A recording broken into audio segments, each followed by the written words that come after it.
तो बड़ी खबर आपको बताते हैं, वक्फ संशोधन बिल को लेकर के लोकसभा में बहस जारी है। केंद्रीय मंत्री किरेन रिजिजू ने इसकी शुरुआत तो की, तो कांग्रेस के गौरव गोगोई ने उनके बयान पर न सिर्फ जवाब दिया बल्कि सवाल भी उठाए।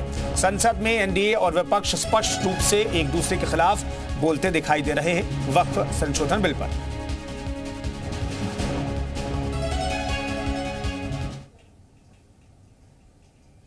एंडोमेंट ऑफिस है और यह भी सीधा सेंट्रलाइज फ्रेमवर्क के माध्यम से काम करता है। सऊदी अरेबिया में जनरल अथॉरिटी ऑफ वक्फ है जो इंडिपेंडेंट पब्लिक बॉडी है। सिंगापुर में MUIS जो स्टैट्यूटरी बॉडी है वो मिनिस्ट्री ऑफ कम्युनिटी डेवलपमेंट के अंतर्गत है। ये वक्फ मैनेजमेंट के डिजिटल सिस्टम के माध्यम से काम करता है। इंडोनेशिया में भी इंडोनेशियन वक्फ बोर्ड है जो इंश्योर करता है अच्छे काम करने के लिए, उनके भलाई के लिए। तुनिसिया में भी, इजिप्ट में भी, रशिया में भी, फ्रांस में इसी तर्ज पे काम किया गया है। लेकिन यहाँ पर ऐसा नहीं किया गया, यहाँ पे इसके खिलाफ ही काम करते रहे। चंद लोगों के हाथ में, राहुल गांधी जी कहते हैं कि चंद लोगों के हाथ में देश की संपत्ति है। राहुल गांधी जी सदन में नहीं, लेकिन मैं उनको बताना चाहता हूं मात्र 200 लोगों के हाथ में अपने वक्फ बोर्ड दे रखे हैं और देश की लाखों करोड़ रुपए की संपत्ति उनको दे रखी है। क्या उनसे छुटकारा दिलाना चाहिए कि नहीं दिलाना चाहिए? क्या आम मुस्लिम को उसका लाभ मिलना चाहिए कि नहीं मिलना चाहिए? क्या मुस्लिम महिलाओं को, बच्चों को लाभ मिलना चाहिए कि नहीं मिलना चाहिए? क्या विधवाओं को लाभ मिलना चाहिए कि नहीं मिलना चाहिए? आप महिला विरोधी क्यों हैं? मुस्लिम विरोधी क्यों हैं? आप बदलाव विरोधी क्यों हैं? ये सवालों का जवाब आपको देना ही पड़ेगा। सर, एक कहावत है जो यहां पर बाहर कहा जाता है कि पता है यहां से बहुत दूर, पता है यहां से बहुत दूर और गलत और सही के पार एक मैदान है। पता है यहां से बहुत दूर, गलत और सही के उस पार एक मैदान है।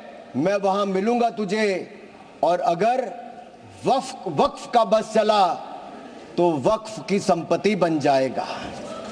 यानी कि जिस पे भी नजर रखोगे वक्फ की संपत्ति बन जाएगा और उसमें से आपको इंसाफ मिल नहीं पाएगा, क्योंकि ऐसी हालत कर दी है। सर, अगर आप देखेंगे वक्फ की सच्चाई क्या है, भारत में ऐसा कौन सा कानून है जिसने आपका घर, आपका मंदिर, यहाँ के आपके पूरे गांव छीन लिए? भारत में कौन सा ऐसा कानून है जिसने आपका घर, आपके मंदिर, आपके पूरे गांव छीन लिए? ये ऐसा कौन सा कानून है जिसके खिलाफ आप कोर्ट भी नहीं जा सकते? ये कौन सा ऐसा कानून है जो संविधान से भी ऊपर है? इसका नाम वक्फ है जो कांग्रेस के समय बना है। सर, इसने गुरुद्वारे हो, मंदिर हो, घर हो, गांव हो, सब पे कब्जा करने का काम किया है। एक तुगलकी फरमान है सेक्शन 40, इसमें दान देने वाला किसी भी धर्म का हो सकता है लेकिन देखभाल करने वाला मुसलमान ही होना चाहिए। ये मंदिर में तो ऐसा नहीं है। सरकारें मंदिर का, ये कर्नाटक की सरकार है कांग्रेस की, 450 करोड़ रुपया साल का आप इकट्ठा करते हैं, कहां खर्च करते हैं? कौन जवाब देता है उसका? एक एक रुपए का हिसाब आपको देना चाहिए था। क्या किसी मस्जिद का पैसा आपने लिया?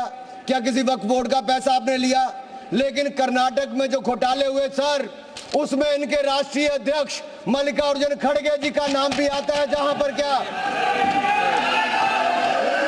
हुआ सर? यही नहीं,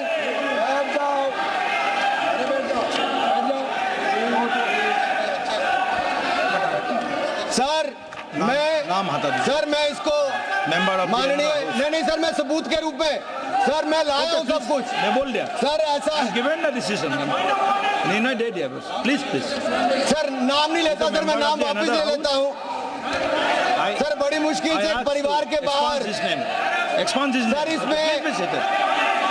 सर मैं टेबल कर देता हूं सर, मैं टेबल कर देता हूं सर। ये मैं टेबल कर देता हूं सर। सर, आपकी अनुमति हो तो मैं ऑथेंटिकेट करके टेबल कर देता हूं सर। जी, नाम वापस ले लिया। एक मिनट, वापस ले लिया। ठीक है, एक मिनट आप सब बैठिए, आप सभी लोग बैठिए, आप सब लोग बैठिए। माननीय वेणुगोपाल जी please please sir, we are कौन सा रूल में बोल रहा है? तो sir, while a member is speaking to the name of the नाम डिलीट कर दिया, बताइए सर।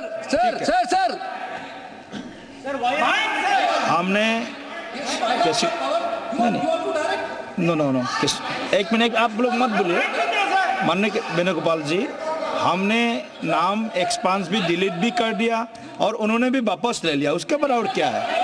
उसके बाद क्या है?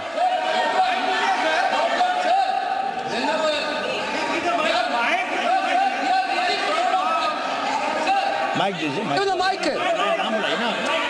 एक मिनट वेणुगोपाल जी बोलिए, आप वेणुगोपाल जी बोलिए, please be sit there, all members please sit there.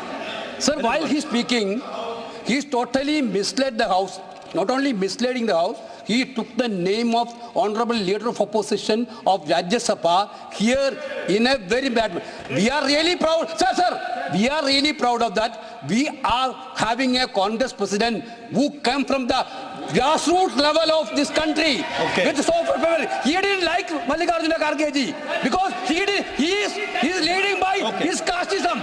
Okay, thank you please continue sir माननीय Okay, सभापति जी, आखिरकार कांग्रेस ने अपनी जातिवादी सोच को सामने ले ही आए।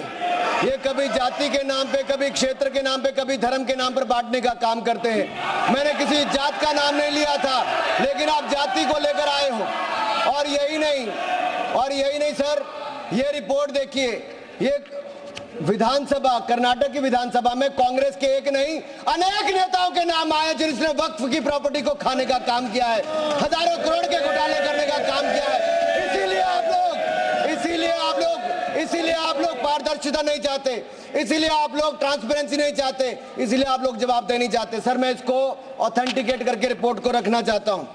सर यही नहीं, ये तुगलकी फरमान जो थे, मैं कर देता हूं सर, अगर किसी की संपत्ति जिसके ऊपर उन्होंने कब्जा कर लिया हो, सर इसको साबित करने से उनको वक्फ साबित नहीं करना सर। ये जिसकी प्रॉपर्टी है बेचारा, उसको धक्के खाने पड़ते एक से जगह दूसरी जगह के लिए। सर ये आम व्यक्ति के लिए एक अभिशाप है। अगर सरकारी जमीन छीनी जा सकती है, गांव के गांव छीने जा सकते, तो आप कल्पना कीजिए आम इंसान की प्रॉपर्टी को कैसे किया जाएगा। सर नो ऑब्जेक्शन सर्टिफिकेट लेके जाना पड़ता है। सर वक्फ का साम्राज्य इतना बड़ा हो गया कि 9 लाख एकड़ जमीन जो लाखों करोड़ की है। सच्चर कमेटी कब बनी? आपकी सरकार के समय बनी। 2006 में उसकी रिपोर्ट आई। आप क्यों हाथ पे हाथ धर के बैठे रहे? क्यों बैठे रहे? उन्होंने कहा था कि साल का 12,000 करोड़ रुपए की आमदन हो सकती है। पिछले 20 सालों में 2.5 लाख करोड़ रुपए की आमदन हो गई होती। आमदन होती तो मुस्लिम महिलाओं का, बच्चों का और मुस्लिम समुदाय का भला हुआ होता, लेकिन कांग्रेस पार्टी ने भला कभी चाह ही नहीं मुस्लिम समुदाय का, केवल वोट की राजनीति करके रखा। सर ये कितनी है? मॉरिशियस जैसे 2 देश, उसके बराबर वक्फ बोर्ड की जमीन है। सिंगापुर जैसे 5 मिनट और मैं खत्म कर रहा हूं सर। मालदीव जैसे 12 देश, उसके बराबर वक्फ बोर्ड की जमीन है। सर लालू प्रसाद यादव जी जो सदन के सदस्य नहीं लेकिन आपकी सरकार में मंत्री थे, तब उन्होंने कहा था पटना की डाक बंगले की जमीन भी वक्फ बोर्ड खा गया, सरकारी गैर सरकारी जमीनें वक्फ बोर्ड खा गया। ये किसी और ने नहीं, लालू प्रसाद यादव जी ने कहा था। आप उस पर क्या कहना चाहते हो? ऑन रिकॉर्ड के पे कहा है। गरीब मुसलमान भी सर इस कानून का शिकार रहे। सर राजस्थान में रामगंज में वक्फ बोर्ड द्वारा मुसलमानों की जमीनें खाली करा दी, मुस्लिम महिला मर गई। उत्तर प्रदेश में लाल टोपी वालों की सरकार में, सर ये लाल टोपी के काले कारनामे उत्तर प्रदेश में देखे हैं। इनके उस समय के मंत्री ने सैकड़ों एकड़ जमीन खा गए वहां पे बैठ के आप लोग। सर यही नहीं, काले कारनामे इनके और भी हैं सर। मैं सर ये सारा आपकी इजाजत से, सर ये मुस्लिम विरोधी भी है, महिला विरोधी भी है, पसमंदा विरोधी भी है, अहमदिया विरोधी भी है, और विरोधी भी है। सर यही नहीं, प्लीज बैठिए सर यही नहीं, आपका बारी आएगा, आप ये गरीबों के उत्थान के लिए तब भी कुछ नहीं कर पाए सर। आप बैठिए सर। ठीक रिकॉर्ड रखने का इन्होंने कुछ नहीं किया सर। हम क्या कहते हैं, शिया हो, अहमदिया हो, महिला हो, पिछड़े वर्ग के मुस्लिम समुदाय के लोग हो, उनको इसका सदस्य बनाइए। आप क्यों उसका सदस्य नहीं बनाना चाहते? आप मुस्लिम समुदाय में भी जातिवाद करते हो, उनके भी पिछड़े मुसलमानों को नहीं रखना चाहते। सर यही नहीं, sir Waqf is a state with in state. ये मुसलमानों का हक मारने का काम किया गया सर। यही नहीं सर, मैं आपको बताना चाहता हूं, जीरो अकाउंटेबिलिटी है वक्फ बोर्ड की, जीरो अकाउंटेबिलिटी। कैसा क्यों है सर? सर मनमोहन सिंह जी ने कहा था, अब कह सकता हूं, वेणु जी के नहीं कह सकता, कह देता हूं, पूर्व प्रधानमंत्री ने कहा था। आप सोच लेना किसने कहा था। पूर्व प्रधानमंत्री ने कहा था Muslim must have first claim on our resources. एक सदा हिंदू विरोधी रहे हैं, ये केवल मुसलमानों के पक्ष में किया, लेकिन आपने मुसलमानों के लिए कुछ नहीं किया।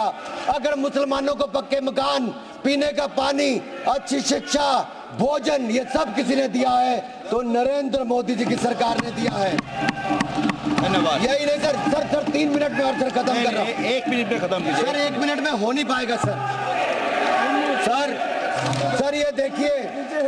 ये देखिए सर, मैं रिपोर्ट लाया हूं सर, कहां से कहां तक इन्होंने राज्य दर राज्य कैसे हिंदुस्तान की जमीनों पे कब्जा किया है। सर ये देखिए सर, आंकड़े आपको दिखाते हैं, एक राज्य नहीं सर, केरल में ये कहते तो हैं कि ये वायनाड के बेटे हैं, बेटी हैं, लेकिन वहां पे भी वक्फ का कहर जारी है सर। पापी वोट बैंक का सवाल है, आप वायनाड में भी चुप रहते हो, कुछ करते नहीं हो, और वायनाड का रहनुमा कहने वाली आज गायब है, और वहां पर भी उनकी संपत्तियों पर हो रहा है सर। इसलिए चर्च ने भी कहा सर, केरल में तो रोज ऐसे हो रहा है सर, बेलगाम हो चुका वक्फ बोर्ड, किसानों, मजदूरों, हिंदुओं की जमीनों को इविक्शन नोटिस दे रहा है सर। एर्नाकुलम में सर 404 एकड़ जमीन पर दावा ठोक दिया है, 600